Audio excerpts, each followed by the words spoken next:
Assalamu alaikum. I'm Muhammad Qasim. Here I want to discuss chapter number 5, Mr. Chips. As you know, I discussed already chapter number 1 to chapter number 4, Mr. Chips novel in previous lectures. Today I want to discuss chapter number 5, Mr. Chips novel.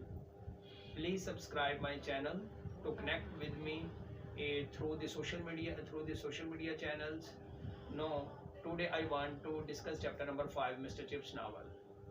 Chapter number 5 के शुरू से ही हम देखते हैं कि mister chips was remembering his past. Mister chips अपने past को याद कर रहा था। He was watching his feet, वो अपने पाँव को देख रहा था। He was remembering, he was thinking which foot was, वो कौन सा ऐसा पाँव था जिसने उसके लिए एक अजीमुशान खिदमत को परफॉर्म किया, यानी कि जो उसकी ज़िंदगी में इतनी बड़ी अपॉर्चुनिटी लेकर आया।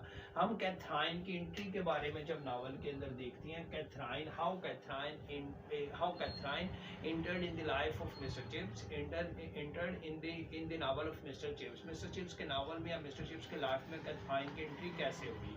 तो कैथराइन की एंट्री का जो इंसिडेंट था, जो हैपनिंग रूनमा हुई, जो यानी कि इंसिडेंट उसकी कॉज बना, उसकी रीजन बना, वो ये था कि injury of the feet of mister chips. Mister chips का जो पाँव था, उसकी इंजरी जो थी वो उसकी कॉज थी, वो वजह थी मिस्टर चिप्स को यानी कि लाइफ में कैथराइन के आने की। तो मिस्टर चिप्स अक्सर औकात में बैठकर अपने पाँव को देखा करता था और सोचा करता था विच फीट वाज, वो कौन सा पाँव था इन दोनों में से who had performed great service for him, जो उसके लिए इतनी अजीमुशान सर्विस को परफॉर्म कर चुका है। सो यानी कि यहाँ पर मिस्टर चिप्स को वो पाँव के बारे में पता था या नहीं पता था, ये एक डिफरेंट क्वेश्चन है। By the way mister Chips के बारे में हमें पता चलता है कि Chips used to look down at his feet. फिर उसके बाद चिप्स जो था यानी कि मिसेस विकेट के घर बैठा हुआ लैंड डिस्ट्रिक्ट की यानी कि सीन्स को बहुत ज़्यादा याद किया करता था। उसको अपनी चहलकदमी बहुत ज़्यादा याद थी, उसको यानी कि गैबल की जो ऊंचाई थी, जो बुलंदी थी, वो उसको बहुत ज़्यादा याद थी। फिर उसके बाद नॉस्टैल्जिक एलिमेंट्स का हब भी, this chapter is hub of the nostalgic elements. इस पूरे के पूरे चैप्टर में हमें देखा जाता है कि मिस्टर चिप्स आगाज से लेकर इख्तिताम तक ओनली अपने पास्ट में ही खोया हुआ, अपने पास्ट को याद कर रहा है। कभी वो कैथराइन की एंट्री को याद कर रहा है, कभी वो कैथराइन के कमेंट्स अबाउट हिज प्रोफेशन को याद कर रहा है, कभी वो यानी कि mister chips and Catherine both were dreaming, वो दोनों एक दूसरे के साथ दोनों इकट्ठे जो फ्यूचर के ख्वाब देखते हैं, दोनों जो प्लानिंग करते हैं, उनको याद कर रहा है। तो this chapter is the hub of nostalgic elements, यानी कि ये पूरे का पूरा चैप्टर हमें नॉस्टैल्जिक एलिमेंट्स को डिस्कस करता हुआ दिखाई देता है।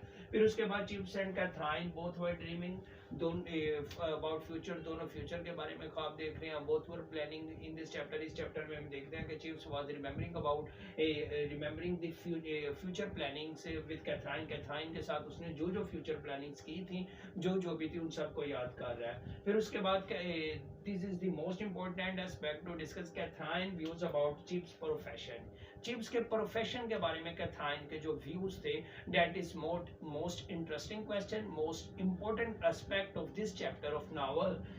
चिप्स जो था वो सोचता था कि ही वाज नॉट एलिजिबल, वो इस काबिल नहीं है कि कैथराइन का साथ हासिल कर सके, या वो इतना अट्रैक्टिव नहीं है। उसकी अगर डिग्री की बात करें, मीडियोकर से डिग्री है, तो चिप्स जो था वो शुरू में डर रहा था ये शो करने के लिए कि he was a teacher. But Katherine को जब उसके बारे में पता चलता है, when Katherine knows about the profession of mister Chips, he comments that he was afraid, वो खौफजदा थी कि कब मिस्टर चिप्स कहीं कोई सोलिसिटर ना हो। सोलिसिटर किसको कहते हैं? प्रैक्टिशनर लॉयर को, यानी कि वो कोई वकील ना हो।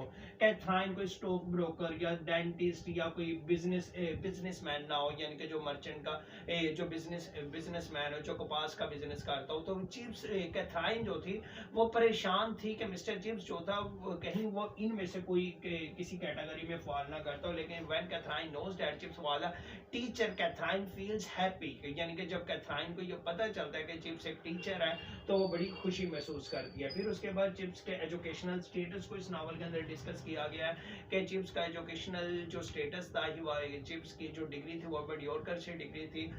चिप्स जो था उसको डिसिप्लिन इश्यूज को बहुत ज़्यादा फेस करना पड़ता था, means he was not eligible to be a principal of first rank school, यानी कि वो किसी भी फर्स्ट रैंक स्कूल का प्रिंसिपल बनने या फर्स्ट ग्रेड का टीचर बनने के काबिल नहीं था। तो उसको चिप्स को अपनी इन एलिजिबिलिटी का इस नावल के अंदर हमें पता चलता है कि चिप्स अपनी इनएलिजिबिलिटी के बारे में जानता है।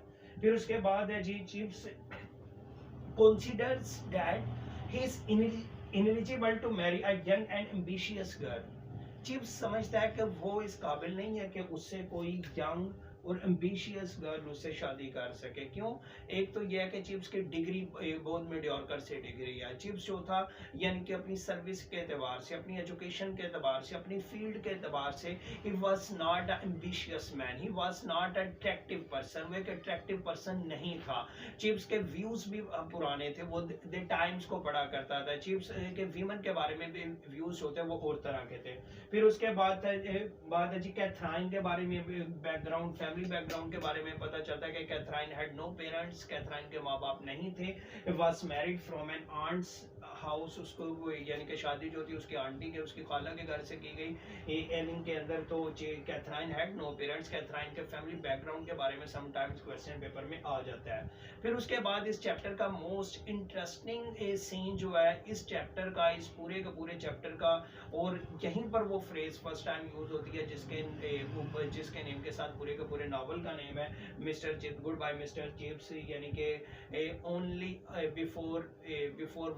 Before one night of marriage, शादी की सिर्फ एक रात पहले, व्हेन कैथराइन एंड मिलते हैं, Katherine asks from mister Chips, shall I call you sir, और वो मिस्टर चिप्स मुझे आपको क्या कहना चाहिए, shall I call you sir, मुझे आपको सर कहकर पुकारना चाहिए, और वो मिस्टर चिप्स या मुझको मिस्टर चिप्स कहना चाहिए। अभी का सर क्यों कहना चाहिए? क्यों? क्योंकि दोनों के यानी कि जो एज डिफरेंस है दोनों के अंदर वो इतना ज्यादा है कि कैथराइन जो थी वो मिस्टर चिप्स की बेटी की यानी कि उम्र की थी, दोनों के अंदर एज डिफरेंस इतना ज्यादा था। लेकिन यहाँ पर हमें पता चलता है यानी कि कैथराइन उसके बाद वेरी ब्यूटीफुल से phrase which he spoke, I think goodbye, then goodbye mister Chips, that was the phrase which Catherine spoke before one night of marriage, then goodbye Mr. Chips। यही वो phrase है जिसके साथ पूरे का पूरा novel का name है, और यही फ्रेज जो है नावल के बिल्कुल लास्ट पर जाकर मिस्टर चिप्स के एक स्टूडेंट की तरफ से भी बोली गई थी जिसका नाम लिनफोर्ड था। ये भी क्वेश्चन पेपर में बहुत ज्यादा आता है, तो वो हम नेक्स्ट चैप्टर में डिस्कस करेंगे। इस चैप्टर के अंदर से जो इंपॉर्टेंट क्वेश्चन है जो बहुत ही ज्यादा पेपर में पूछे जाती है, मिस्टर चिप्स के एजुकेशनल स्टेटस के बारे में बहुत ज्यादा क्वेश्चन पूछा जाता है। मिस्टर चिप्स का एजुकेशनल स्टेटस कैसा था, कैथराइन के फैमिली बैकग्राउंड के बारे में बहुत ज्यादा क्वेश्चन पूछा जाता है। शैल आई कॉल यू सर और would mister chips, last farewell यानी कि जो नाइट थी उसके बारे में क्वेश्चन बहुत ज्यादा पूछा जाता है। उसके बाद जो इसके अंदर यानी कि मिस्टर चिप्स की रिमेम्बरिंग के बारे में क्वेश्चन इस चैप्टर के अंदर से बहुत ज्यादा पूछा जाता है। This was the chapter number 5 of mister chips novel.